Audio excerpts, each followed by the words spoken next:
Good afternoon, good morning, and welcome to the Process Pros for another day, another week. Today I have Sarah Koplowitz with me and Devin Hood, who are our marketing extraordinaires here at Nintex. But one of the things we're going to talk about today is end-to-end marketing, and that's not just like using the Nintex products per se. You know, when I think about end-to-end marketing, I'm thinking about Marketo and, you know, trying to scrape dots off emails and things like that around, you know, gathering information from people to generate leads and all this kind of stuff. But, you know, talking to you guys over the last few weeks about this, it sort of opened my eyes up to a whole big world of marketing automation that I just was not aware of. And I've been in marketing now for a few years, and I've been doing automation for, you know, a lot longer. And it was just a whole new world. And it kind of blew my mind as to some of the processes that you need to go through to get from point A to point B. It's not just driving from one spot to the other in the same car. You're navigating multiple products and processes along the way, whether they be automated or manual. But, you know, everything's a workflow of such. So let's chat about that, because I'm really interested myself, and a lot of people I've spoken to about this were just unaware of some of the complexities with marketing automation. So, Devin, I know you've been in this industry for a while and looked at some quite complex systems over the years. Let's start the ball rolling.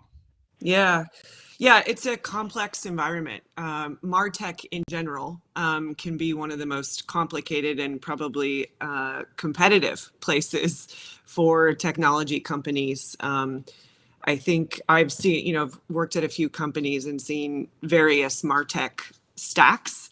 Nintex is no different when we think about all of the capabilities we need in order to run an end-to-end journey for a customer online and through email, all of our digital channels, and all of that has to stay connected in some way, shape, or form. And that's not always out-of-the-box technology, right?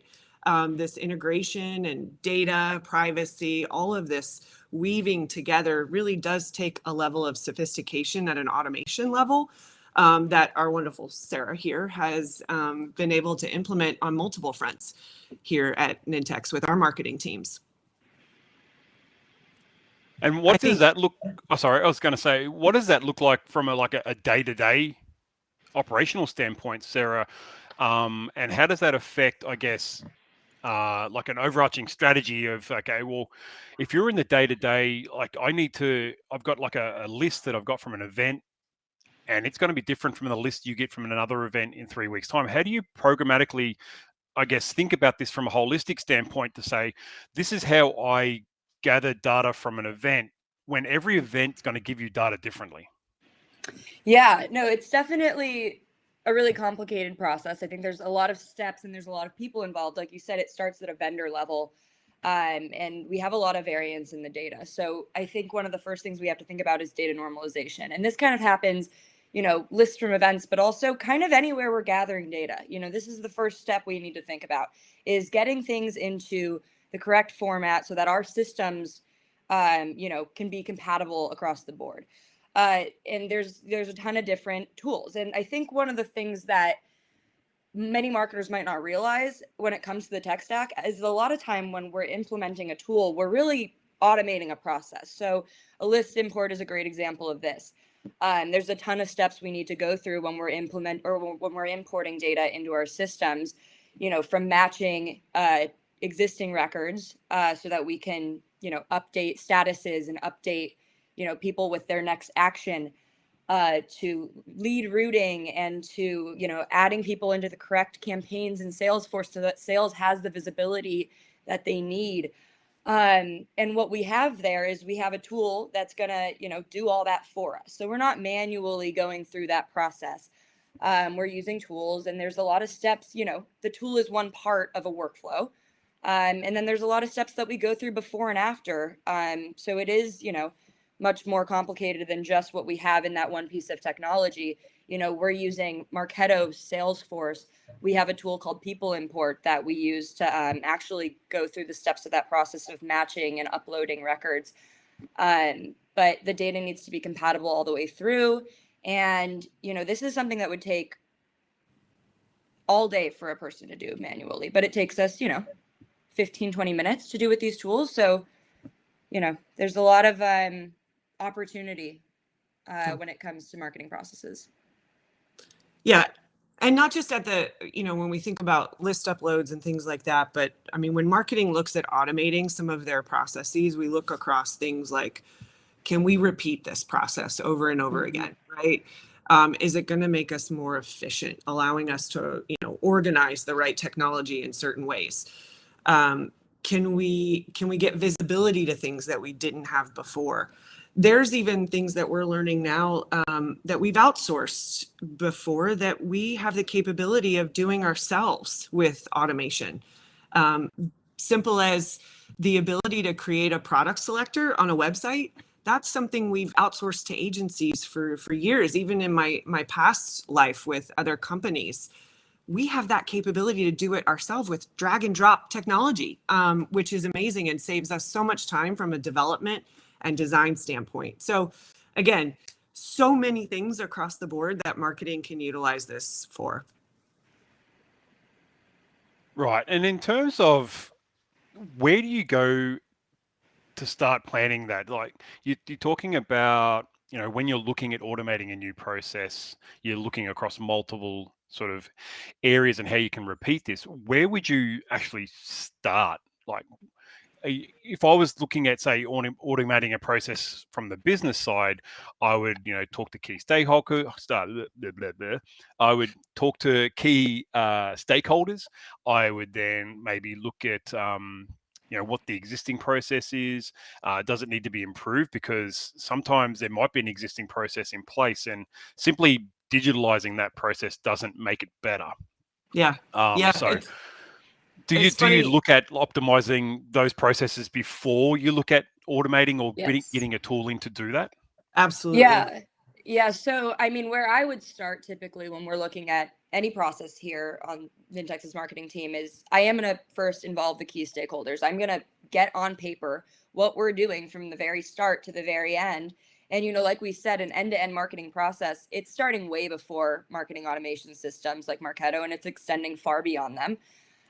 So we're going to start at the beginning, at the project organization, really, how are we getting all the details gathered, getting everybody involved that needs to be involved, all the way through to following up, utilizing this content that we've created elsewhere. And we're going to look at this project process holistically, and we're going to say, is it efficient? Can it be optimized? And, we can use tools to do this. We can move things around. We can take out steps.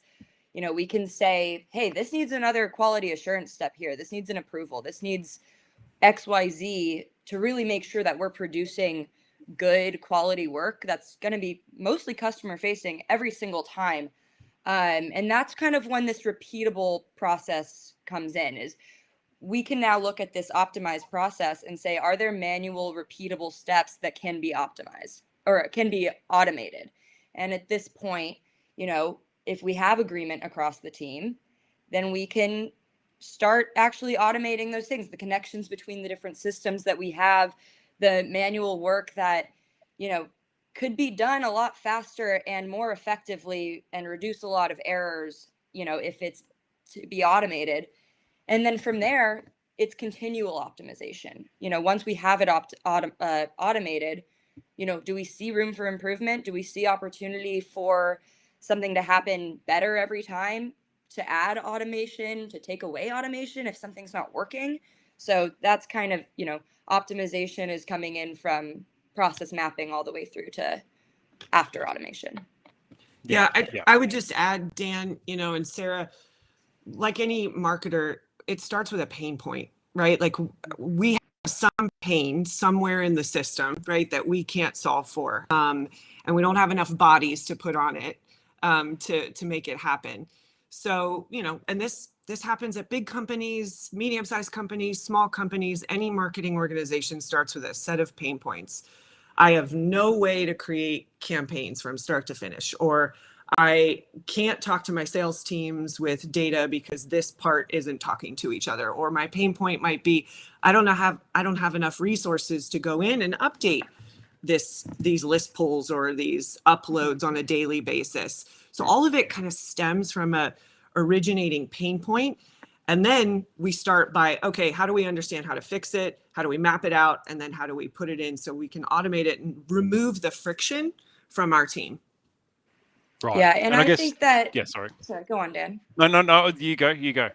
Well, I was going to say, I think that's a really good point, and I think that I can actually, put a little story behind it, just in terms of my kind of journey with process here at Nintex. I think where I got started, really thinking about process on our marketing operations team is, we had an email process that wasn't working. It was failing. It was messy. Mistakes were being made. And it was a big deal because this is customer facing stuff. And so we needed to reevaluate. And I was given a project to look at how can we get a more efficient process behind this to get emails out the door correctly every time. And, I was really new to all of this. So I made this extremely complicated process that nobody understood, that everybody was like, what's going on here? This is way too complicated. We're not used to this. I mean, it went from no process to over processed. And then from there, it just became optimizing that process over and over again, and realizing that there's a lot of work we do here that is taking us a lot of time and doesn't need to be manual. So my example is our collaboration and project management tool that we use here called Asana. We've got all these complicated templates for whether it's getting an email out the door or an entire webinar put together from start to follow through to follow up with our audience.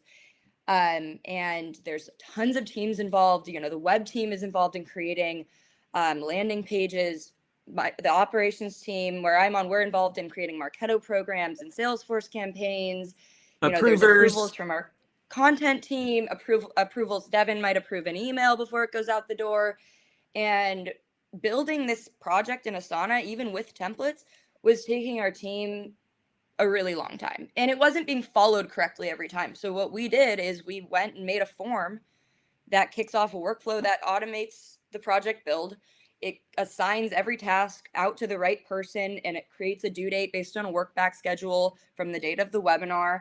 And so within 10 minutes, you've got an entire project plan for 4 weeks in advance that has every step that you need to follow and when you need to follow it. And it's, really detailed, and it doesn't take any manual work or guessing. So we kind of took that manual work out of it. And that was kind of the first step in our automating our webinar build process. So it was like magic happened. Starts from a pain point for sure. Yeah, and I think a lot of people probably believe that us, we're being Nintex, that everything that we do internally is fully automated and awesome. And you know what? We are just like every other business out there. We have lots of manual processes. We don't have a team of consultants sitting in our IT department, sitting there looking to build out stuff. We're busy building products, and a lot of the time it's like, let's just get it done. Like, we just need to get something done. And so we do it, and it's then retroactively we then look back and go, okay, we can probably do this better. Let's dedicate some time to actually do this better. So we feel the pain just as much as every other company out there, whether you're in the software industry or managing a local council or whatever it is. So we're doing all the same things internally. Yeah. So to give, I guess I've got a great slide here, and just to give people like a real flush of ideas or just what our tech stack looks like just for our marketing department. I'd love for you guys to sort of go through, all the different things, and probably at a high level, but these are all the tools that just our marketing department uses for end-to-end marketing. Like, it's not like Nintex is a great tool. Like, don't get me wrong, but there's a lot of stuff Nintex doesn't do, and you wouldn't use Nintex for some of this stuff. Like, it's not a tool for what you guys need to do. But to implement like an end-to-end solution, you're going to need, maybe 5 or 6 different products for one particular process, right? Yeah. Yeah, it's again, best of breed in a MarTech stack is important, and then making them all work together. I mean, we have to stay on top of how are we looking at our analytics, our scoring engines, our attribution, how are we reporting out to the business? All of that takes different type of technology. The way that we facilitate and publish and iterate on content, and the way that we do personalization across our website, across our email, as well as internal communication channels as well. Systems of engagement. So these all are all of the ways we communicate with customers and partners, from our automation, from marketing, but also video and social and webinars and events, which have just totally taken off over the last 2 years with COVID. Forms, the ability to fill out a form online, all of this technology behind the scenes has to kind of weave together. And then being really smart about how we're using our audience data, our customer data, our partner data, and streaming that across all of these systems so that we can hit the right customer at the right time with the right message. Yeah. And I mean, you look at this environment, and I think when people think about, a buyer's journey, also, it seems really simple, but the more complicated of a tech stack you have, the more difficult it's going to be to implement a new tool. Like, all of these need to work together. The data needs to be compatible. And implementing a new tool, I mean, from an ops perspective, it's really not simple. There's a lot of stakeholders involved. And if you do it wrong, you're going to find out pretty quickly that it's affecting another system poorly. If we do something and the data in Salesforce gets messed up, we're going to find out right away. So it's really important to think about how these things are interconnected and get it right from the get-go. So it's a complicated process to, manage all of these tools. But fun. It keeps you busy, I guess. That's right. All right, we've got a few minutes left. I guess looking for some parting knowledge for our audience. Let's say, they're getting started on this journey of trying to, just get started automating some of their marketing processes. Where would be some good starting points, or, what maybe some resources or just some nuggets of knowledge that you could share? Well, Sarah, we actually just kicked off one that I think is going to save us a lot of time and heartache, but also create a sense of collaboration across the marketing and sales teams that our customer success teams that we've never had before. And that's automating our campaign brief process. Typically, this stuff is done in Excel sheets and Smart Sheets and Word docs and every other form of communication, email, Slack, whatever. Now we've created it within our own technology at Nintex. Everyone has the ability to add, participate. It assigns workflows that then get triggered and put into place. Our campaigns now are essentially scalable and put into practice much faster and an accelerated rate than we were ever able to do before. Sarah, you're the mastermind behind this, so. Yeah, that's a really good example. I think, this is like a newer process for us. So we kind of have the ability to be a little bit more flexible in how we put it together, which is really great. And we don't always have that. But essentially, we looked at this and we're like, how do we want this process to work? And we're starting with mapping it. So that's where I would always start when it comes to thinking about automation is, what is it that you're looking to automate? And from there, where can you provide more visibility? Where can you cut down the manual work when it comes to repeatable processes? And so this, campaign briefing document, we're just making everything into a template and filling in forms that kick off workflows that fill things into the right place. Send those documents out to the right people, getting them in the hands of everybody that's involved right from the get-go. These are 3-month-long campaigns. And they're going to take a lot of work from a lot of different teams. And we want to make sure that right from the start, people are aware of what they're being asked. There are no surprises involved in the coming months because we've been thinking through this stuff early on. And this is a great way for us to share our plans and thoughts with the team. So if any marketers out there need any do's or don'ts on this check back in with us in a few weeks and we'll let you know. And I think I've got the brief to. I mean, I've been. I don't know if it's the proof of concept or if we're actually building out You're the helping real build thing, it, Sarah. Dan. No, it's quite a nice little process. It's using quite a bit of our stack, which is quite nice. All right, well, I think we've come to time now. Thanks, guys, for joining me today. This has been really insightful, and every time I look at that marketing tech stack, it's like just blows my mind, because even on in the IT side of world, if I was looking at our tech stack, it'd be similar, but that'd be for the entire org. Yeah. And what terrifies me is that some of the IT folk probably don't even know that you've got all these things. Well, they do now, but okay. So thanks again, and I guess I'll see you in the office next time around. All All right. right. Thank All you right. so much, Thank you. Dan. All right. Bye-bye.